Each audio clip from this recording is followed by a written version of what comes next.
Hey, what's up? Welcome back din sa ating channel dito sa Bob's TV.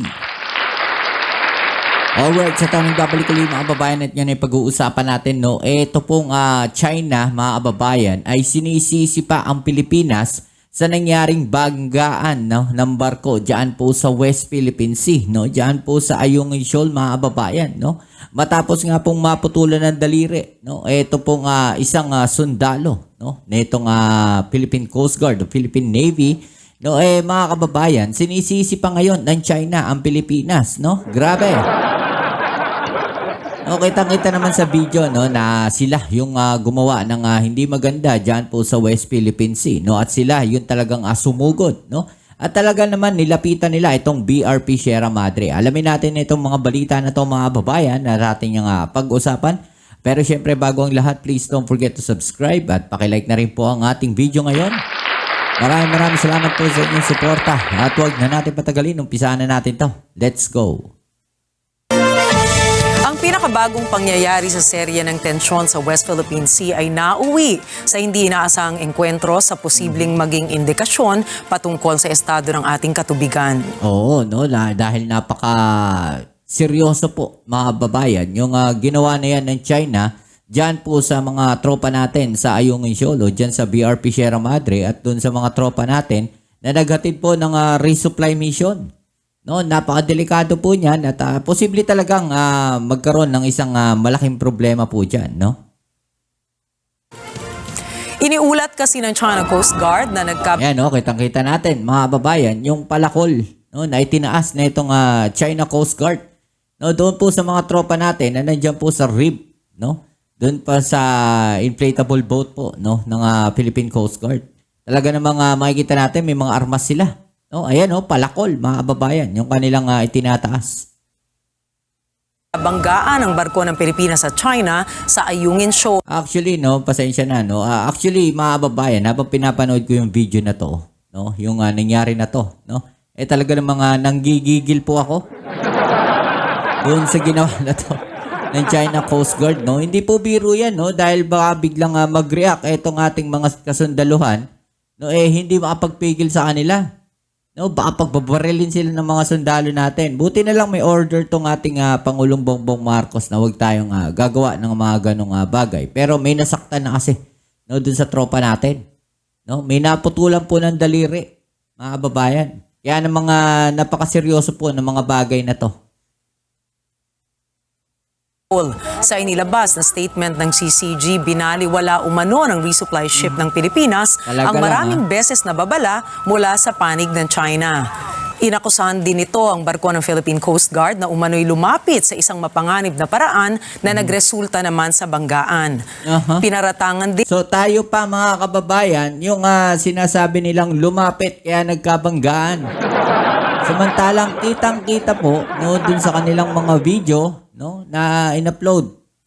Kitang-kita yung kanilang isang parang speedboat, no, na binangga yung barko po ng Pilipinas, yung RIB ng Pilipinas. No, kitang-kita yun sa video, mga kababayan, na talagang approaching, no, mabilis yung dating, binangga yung RIB ng Pilipinas. Diyan ang CCG ang barko ng Pilipinas na iligal umanong pumasok sa karagatan malapit sa Ayungin Shoal sa Spratly Islands. Saad pa ng CCG na nagsagawa umano ito ng control measures laban sa barko ng Pilipinas alinsunod sa batas. Pakinggan po natin ito. 中国海警局新闻发言人甘宇表示，福建海警局将加强海上执法力量，在下金海域开展常态化执法巡查行动，进一步维护有关海域作业秩序，维护渔民生命财产安全。 Ayon din kay CCG spokesperson Gan Yu, the Philippines violated its promise and sent a supply ship and 2 inflatable boats to illegally enter the waters near Vanai Reef in China's Nansha Islands, attempting to deliver supplies to the illegally grounded warship. During this period, the Philippine supply ship dangerously approached and deliberately collided with Chinese ships sailing normally. The Chinese Coast Guard took control. Nako, no? Ito sinasabi dito, mga babayan.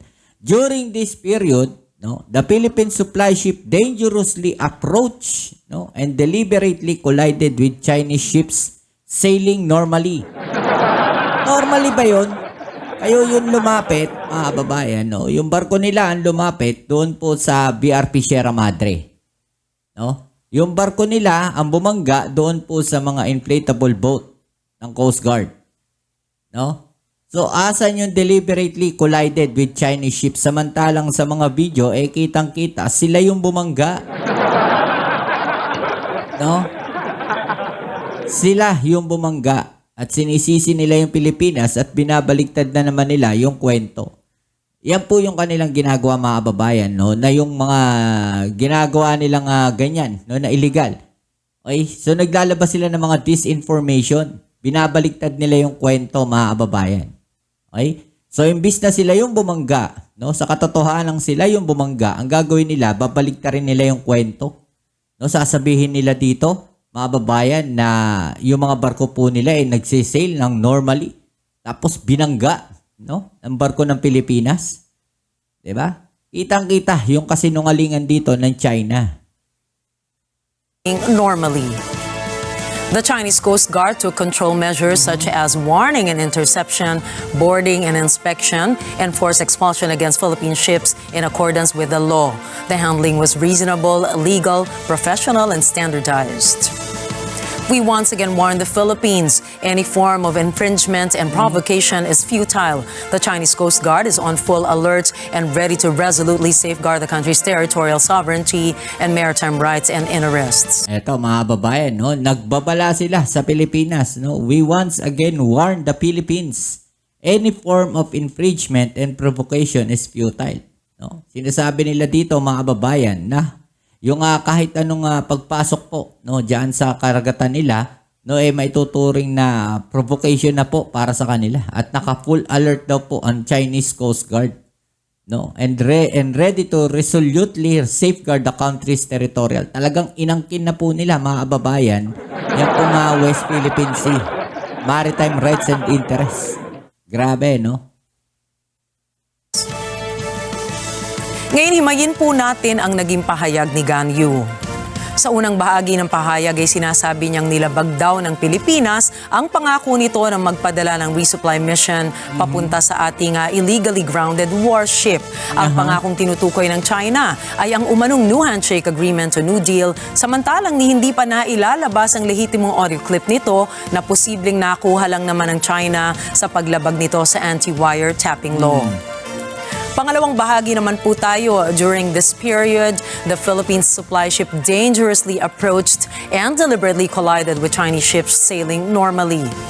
Ngunit makikita po natin sa litrato at malinaw na malinaw po yan yung mga Chinese vessels po ang nagbago ng kanilang kurso upang mandi sadyang kuyugin ang ating resupply boat. Grabe, no? At last but not the least nga po ay yung pahayag na the Chinese Coast Guard took control measures such as warning and interception, boarding and inspection, and forced expulsion against Philippine ships in accordance with the law. The handling was reasonable, legal, professional, and standardized. Kayo na po ang humusga. Grabe. Saan nga ba ito nagsimula at bakit hindi yata natin ito napaghandaan? Tila minamaliit ba natin ang China o hindi natin inaasahan na hahantong ang agresyon ng China sa aktwal na karahasan? Noong June 15, inilabas ng Chinese Coast Guard ang Order No. 3 kung saan nakasaad na lalong paiigtingin ng Beijing ang pagbabantay nito sa West Philippine Sea upang makasiguro na maprotektahan ang karapatan ng kanilang mga mamamayan, representante at organisasyong gumagamit ng mga yamang dagat sa nasabing katubigan. Mapapansin niyo po na nakalagay dito na it is of great significance to standardize and ensure that the Coast Guard performs its duties in accordance with the law and protect the legitimate rights and interests of citizens, legal persons, and other organizations. Ano bang ibig sabihin nito? Ayon naman kay Chinese Foreign Ministry spokesperson Lin Jian, ay sa kanila raw talaga ang Ayungin Shoal na tinatawag pa nga nilang Renai Reef, kung kaya't may karapatan silang protektahan ito sa mga lumalabag sa international law. Ang international law na tinatawag nilang invalid noong mapanalunan natin sa The Hague ang South China Sea Arbitration ng UNCLOS. Pakinggan po natin ito. 中方依法采取必要措施，维护自身主权，合法合理，专业克制，无可非议。中方将坚决维护自身的合法权益，同时敦促 Okay, so balikan natin mga kababayan, no? The Renai Reef is part of China's Nansha Islands, sabi niya po dito, no? At the Philippines, the Philippines intruded into the seas around the reef without seeking China's permission, no? Pumasok daw tayo doon po sa karagatan na pagmamay-ari, no, ng China na wala daw pong permiso, mga kababayan. 专业克制，无可非议。中方将坚决维护 This violated international law and the spirit of the code of conduct, no? Grabe, may sarili silang international law, mga kababayan. 自身的合法权益，同时敦促菲方立即停止海上的侵权挑衅，否则后果自负。 It was frankly an unreasonable provocations, no? Tayo pa daw yung nagpo-provoke, mga kababayan. Iginit pa ng China na tayo ang naghimok sa kanilang Yan. Coast Guard na umaksyon Diba? dahil nagpapasok daw tayo ng iba't ibang construction materials at armas. 菲方的说法完全是颠倒黑白，倒打一耙。仁爱礁是中国南沙群岛的一部分，是中国领土。仁爱礁是中国南沙。 Okay, so ito sinasabi nila mga kababayan, no, na hindi lang daw po construction materials yung nilalagay dun sa BRP Sierra Madre. At nag-i-smuggle pa daw po tayo doon ng military equipment. Yung mga paratang ng China no, alam nyo yun, yung parang gumagawa sila ng mga kwento nila mga kababayan para lalong pa-enhance no, yung kwento. Magdadagdag sila ng mga ganitong klaseng mga detalye, no? Nag-i-smuggle daw tayo doon ng military equipment, mga kababayan, no? 沙群岛的一部分，是中国领土。 Deliberately rammed Chinese boats daw. 菲律宾未经中方允许，非法侵闯仁爱礁海。 Abay, malamang, buti nga gamit lang at saka tubig lang, no? In addition, the Philippine personnel poured water and threw objects at Chinese administrative staff, mga kababayan, no? Administrative staff yung tawag nila. Tinawag nila doon po sa mga China Coast Guard nila. No? At talaga namang pati yung pagbuhos ng tubig. Oh, nakita natin yun. Pero siguro way lang po yun ng mga Chinese ng mga Philippine Coast Guard. No, nagawin nila yun dahil sa galit nga nila, tubig na lang ang binuhos, no? 'Di ba? At saka may mga armas sila Binubutas nila yung inflatable boat. Mga kababayan. Kaya parang in return, syempre, nadadala ng bugso ng damdamin yung mga tao ron. Binabato sila. No, buti nga hindi sila binaril Diba? May mga baril yun nandun sa barko. Pero may may instruction kasi. No, kung pinagbabaril yung mga yan, abay malamang, mga kababayan. No, hindi lang po isa yung titimbungan dyan. Okay? Talagang magkakagulo po dyan. Okay? So, buti, ganun lang yung ginawa sa kanila. Dahil alam nyo naman mga Pilipino. No, lalo na yung mga sundalo na yan. Lalo't ganyan yun na nangyayari. Di ba? 中方允许非法侵闯仁爱礁海域，违反国际法。 Tayo daw yung nag-escalate ng tension. Kung hindi nila binangga, mga babayan, yung barko ng Pilipinas, hindi naman mag-escalate yung tension dyan. Di ba? So tayo ngayon, yung nagkaroon ng problema pa dahil sa pagbuhos natin ng tubig. Galing, binaliktad ang kwento. 违背南海各方行为宣言精神，纯属无理挑衅 Threatened。sa tubig lang, yung buhos ng tubig na yun, na-threatened yung personnel tsaka yung barko. Putik na yun, wala pa ata isang balde yung tubig na binuhos sa kanila Samantalang yung ginagamit nila, mga kababayan, no? Water cannon. No? Sinisira yung barko. Yung binuhos na tubig na yun, mga kababayan, no? Baka, alam niyo na, hindi naman lulubog yung barko nila ron. Grabe naman.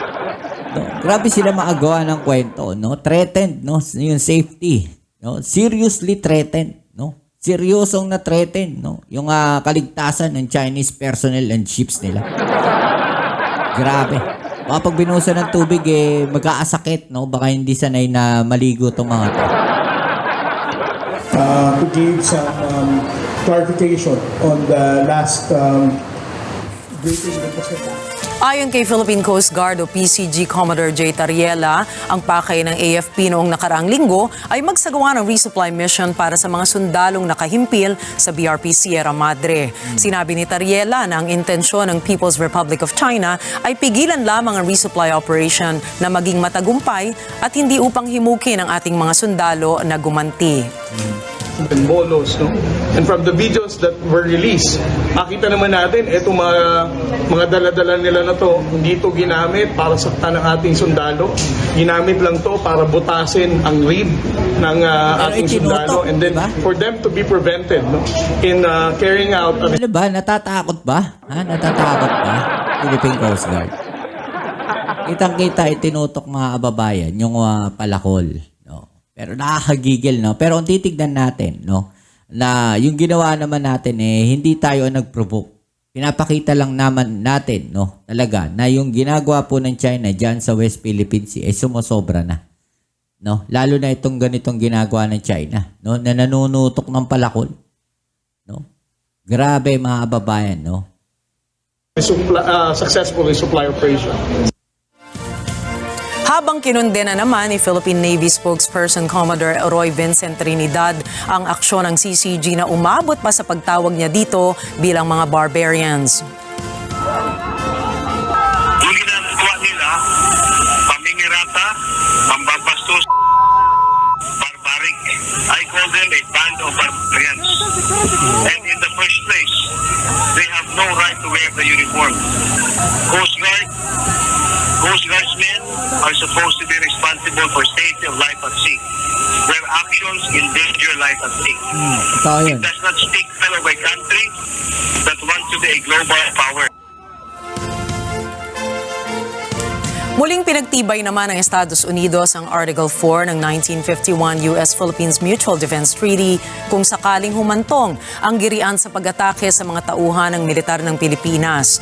Sa ilalim ng Mutual Defense Treaty, tutulungan ng Estados Unidos ang Pilipinas saan man sa bahagi ng West Philippine Sea, kung saan nakasaad na each party recognizes that an armed attack in the Pacific area on either of the parties would be dangerous to its own peace and safety, and declares that it would act to meet the common dangers in accordance with its constitutional processes.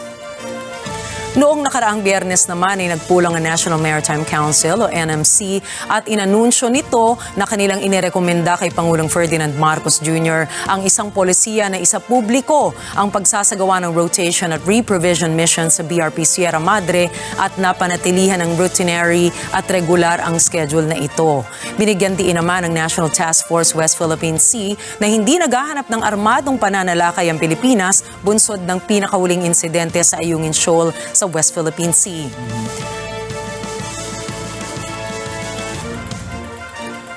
Naging mainit ding diskusyon ng nakaraang araw ang pag-downplay ni Executive Secretary Lucas Bersamin sa pangyayari na hindi raw ito matatawag na armed attack.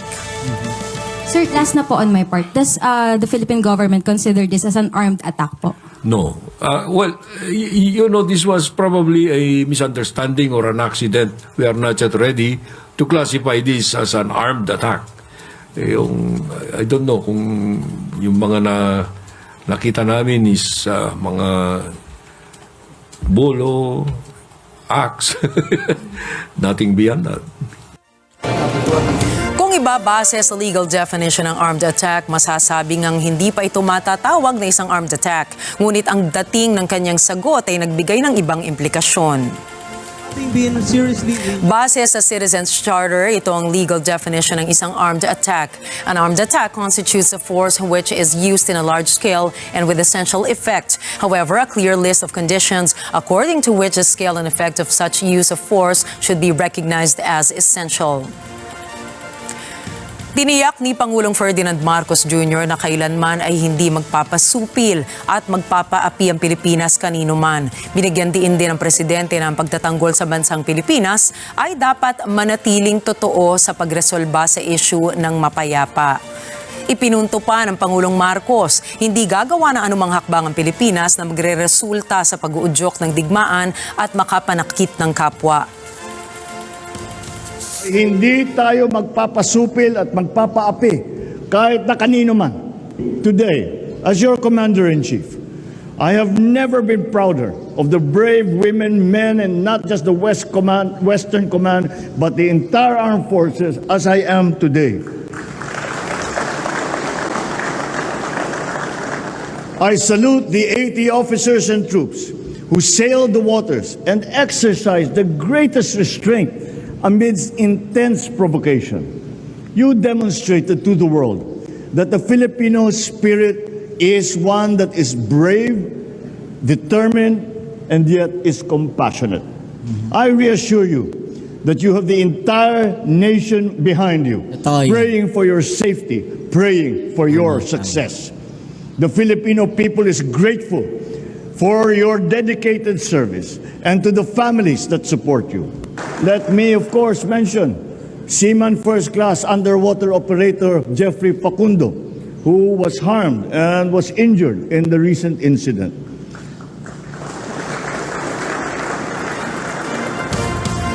So as we award these medals, we remember that on June the 17th, we made a conscious and deliberate choice to remain in the path of peace. Abay bigo na ngang makakuha ng thumbs up ang huling resupply mission, abay naputulan pa ng hinlalaki ang isang sundalong Pilipino. Saan nga papatungo ang animoy walang hanggang paglalayag sa West Philippine Sea? Balak ba ng Pilipinas na iakyat ito sa mas mataas na hukuman o papapasukin ang mga kaalyado nito katulad ng Estados Unidos upang mamagitan?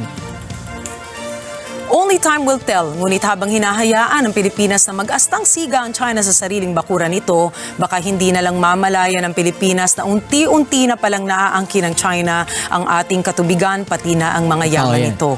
Kaya mapa 9-line o 10-line ay dapat pinag-aaralan ng Pilipinas ang mga ito at isinasa publiko upang malaman ng international community kung ano ang ginagawa ng Beijing sa ating karagatan. Dahil ang mga ganitong aksyon na malinaw na kamalian ay hindi dapat na ilista na lamang sa tubig. Okay, so yung mga babae, no? At siguro dapat isa publiko rin, no? Yung mga tao, no, na nakipag-agree dyan po sa China. No?